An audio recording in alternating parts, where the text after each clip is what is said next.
নফল নামাজে, তাহাজ্জুদের নামাজে, সুন্নত নামাজে সিজদার যে তাসবিহ সুবহান রাব্বিয়াল আ'লা 3 বার পড়ার পরে আমার ভাইরা, মহিলা প্যান্ডেলে আমার যে মায়েরা বোনেরা আছে, আজকে তো রেকর্ড হয়ে যাবে, কালকেই ভিডিও পেয়ে যাবেন। 3 বার সুবহান রাব্বিয়াল আ'লা পড়ার পরে পড়বেন সুবহুন কুদ্দুসুন রাব্বুল মালাইকাতি ওয়ার রূহ। পড়বেন তো ইনশাআল্লাহ। বিশ্বনবী যখন সিজদায় লুটিয়ে পড়তেন, আম্মা জানা এসে বলেন, আমরা তো সিজদার মধ্যে সুবহান রাব্বিয়াল আ'লা বলেই শেষ, কিন্তু বিশ্বনবী তাহাজ্জুদের নামাজে, নফল নামাজে, সুন্নত নামাজে 3 বার সুবহান রাব্বিয়াল আ'লা তাসবিহ পড়ার পরে তিনি পড়তেন সুবহুন কুদ্দুসুন রাব্বুল মালাইকাতি ওয়ার রূহ। সুবহ কুদ্দুস রব্বুল মালাইকাতি ওয়ার রূহ। সিজদায় লুটিয়ে পড়ে বিশ্বনবী এই দোয়াটা পড়তেন। নফল নামাজে, সুন্নাত নামাজে কিংবা তাহাজ্জুদের নামাজে সুবহান রাব্বিয়াল আ'লার পরে কি পড়তেন? সুবহুন। আওয়াজ করে বলেন সুবহুন কুদ্দুসুন রব্বুল মালাইকাতি ওয়ার রূহ। মানে আল্লাহ আপনি প্রশংসিত, আল্লাহ আপনি অতি পবিত্র, আপনি সব ফেরেশতা কুলের রব, ফেরেশতাদের সরদার জিব্রাইলের রব। সুবহানাল্লাহ। আজকে থেকে পড়বেন সিজদায়? হ্যাঁ, বারোখালীবাসী পড়বেন নাকি? হুজুর নামাজে তো পড়ি না।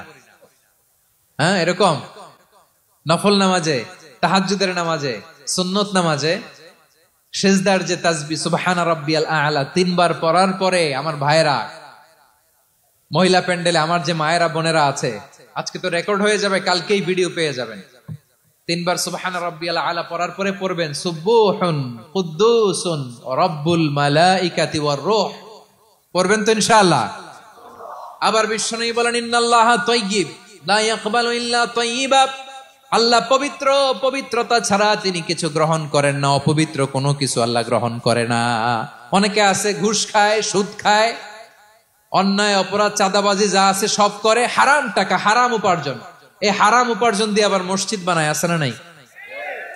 ইনকাম সবটাই হারাম, ওইটা দিয়ে আবার এতিমখানা বানায়, আছে না নাই? আছে। ওইটা আল্লাহ কবুল করবে না, কারণ আল্লাহ নিজে পবিত্র। পবিত্র না হলে কিছুই অ্যাকসেপ্ট করেন না। সুবহানাল্লাহ পড়েন। তাহলে বুঝলাম তিনি আল কুদ্দুস মানে অতি পবিত্র। এরপরে আল্লাহ বলেন আমি হচ্ছি আসসালাম। আওয়াজ করে বলেন আসসালাম।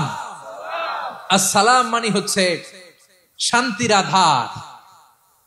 সালাম মানে কি?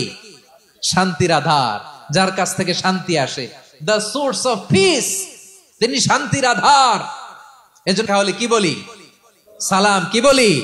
আল্লাহর একটা নাম হচ্ছে আসসালাম, মানে হচ্ছে শান্তির আধার। দ্য সোর্স অফ পিস, শান্তি দেওয়ার মালিক কে? এজন্য শান্তি চাইবো কার কাছে? আল্লাহ তুমি আমার দেশটাকে শান্তিময় করো, বলেন আমিন। আল্লাহ তুমি আমাদের পরিবারের শান্তি নসিব করো, বলেন আমিন। আল্লাহ আমাদের জীবনটাকে তুমি শান্তিময় করো, পড়েন আমিন।